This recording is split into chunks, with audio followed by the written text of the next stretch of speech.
Texas is weighing its options for sanctions against Ben& Jerry's after the company announced its decision to not sell its products in Israeli-occupied areas.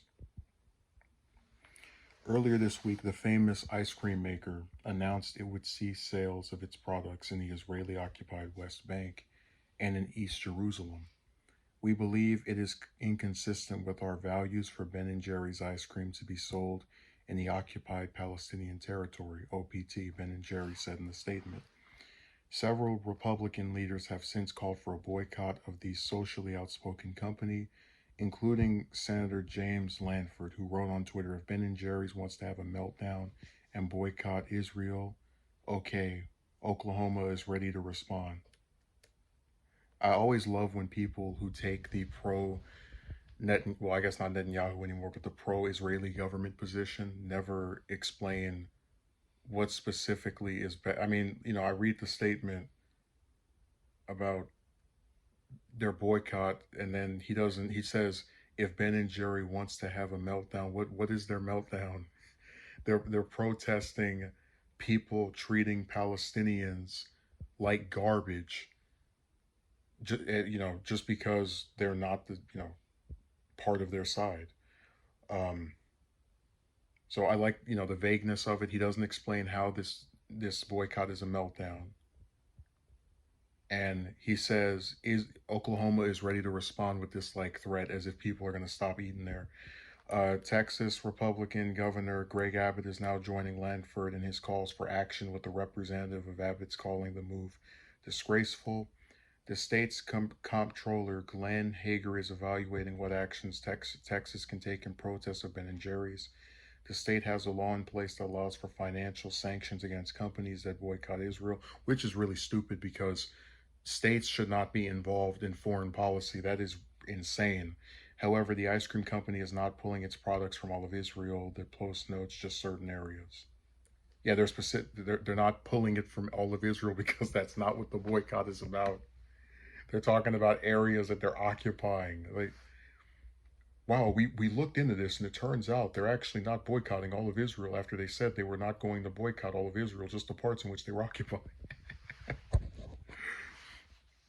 Look, I'm someone who doesn't really like. I do like ice cream, but I usually am someone that will buy it and then stick it in like a freezer. But this makes me want to support Ben& Jerry's. So few companies have just a modicum of balls to tell their government, hey, I don't care that you want to suck off Israel's government so much as to treat Palestinians like, human garbage.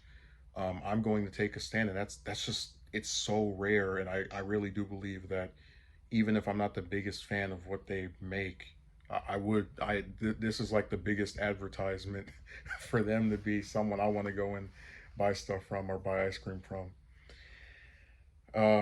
But like I said, you do get a lot of vagueness out of what the response is. Like, oh, this is disgraceful. How is it disgraceful? Oh, they're having a meltdown. How are they having a meltdown? Oklahoma's ready to respond. How are they going to respond?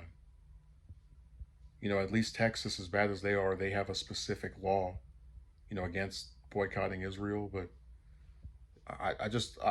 I wish that people would have, and that's why I don't like discussing this like in terms of politicians' reactions, because it's all nonsense. Nobody is telling me what is wrong with opposing a government that is having its own apartheid state year after year.